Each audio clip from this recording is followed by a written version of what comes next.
Great job. White captures the e6 pawn. Capture black's queen. Great job. Black just moved the e-pawn 2 squares on its first turn to the e5 square. Can you use en passant to capture the pawn by moving your pawn to e6? Excellent. White uses the en passant rule to capture black's pawn. White has 2 pawns that can advance 2 squares. Play the move that safely avoids en passant. Excellent. The pawn marches forward and will promote into a queen. Capture the black rook with the pawn on d4. Great job. Black just played f5, moving the f-pawn 2 squares for its first move, attacking both white's king and rook.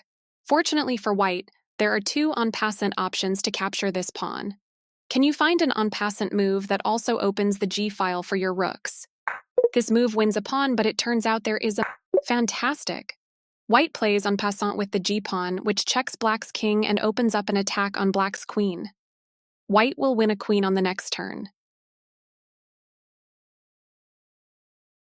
Capture black's queen with the b4 pawn. Good work. Black's pawn advances 2 squares for its first move of the game. Is en passant the best move for white, or is there another way to capture this pawn that is better? Great job. White is not forced to play en passant, which would allow checkmate in one move, and instead wins the pawn safely with check.